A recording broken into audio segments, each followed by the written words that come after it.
Verizon is out with a brand new report about cybercrime, and it's quite timely considering yesterday's AP hack attack. Here to offer the results of the study is Wade Baker. He's a managing principal at Verizon. Welcome, Wade. I appreciate it. Thanks. All right, so tell me, how scared should we be? Yesterday's AP hack attack knocked a whole lot of points off the Dow, took a whole lot of market cap off the S&P, but things snapped right back.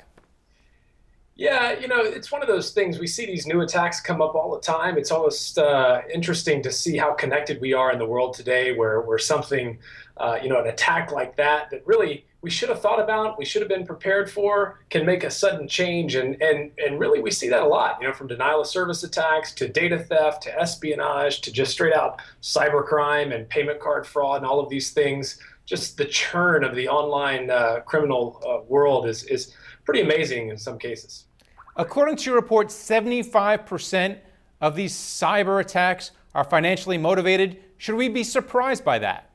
No, I don't think so. When you think about just the world of crime, money drives so much of it that just the fact that that happens in the online world as well as the offline world is really not surprising. It might be surprising when you see numbers like that, 75%, 3 out of 4.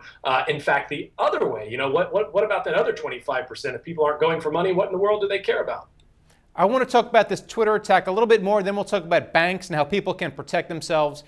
But now that people see how Twitter can be manipulated to cause harm to the stock market or a particular stock even, how should investors react? How can investors protect themselves?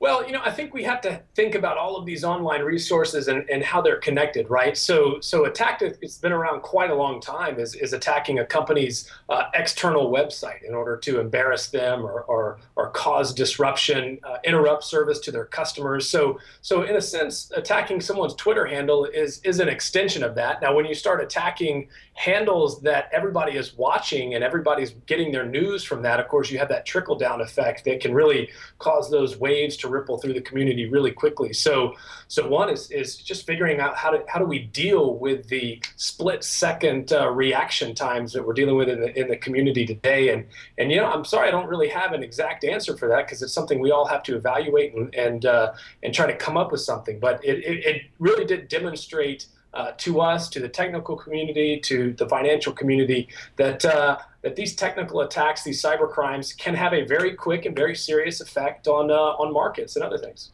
All right. What about banks? How are banks protecting themselves against cyber crimes? And should we feel safe that banks are taking the necessary steps? Yeah, so banks have been in this game a really long time, in fact. And when you look at all of the different types of industries out there, we have 9 years of data for this data breach report that we put together annually. And banks are consistently some of the most secure. So that's a positive. On the other hand, banks, like many other industries, are still suffering and struggling, with detecting consumers from fraud. It's really hard to recognize something bad when all of the transactions that you have on a daily basis are mostly good, right? So that's a struggle for banks, just like it is anyone else. But in the general sense, online threats we actually see many times as being less risky than some of your offline transactions that you do every day. Visiting the ATM, for instance, we feel totally comfortable doing that usually, but we see more compromises right there than we do through online transactions, and that kind of puts things into perspective. All right. So what can consumers? What about people going to the ATMs? How can they protect themselves? Well, we always recommend that if you're going to buy something, use a credit card instead of a debit card, because you do have to enter your PIN number when you purchase something with a debit card. Of course, you have to enter your PIN number at an ATM.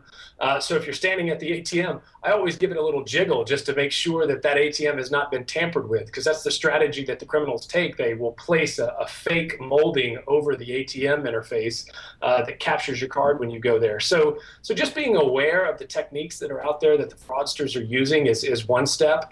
Probably the most important thing for consumers to do is check their credit card statements, check their bank statements, just so that they can recognize if something does begin to happen that, before it results in identity theft and all the things that can really mess up your credit history. All right. Thanks a lot, Wade Baker. Thank you very much.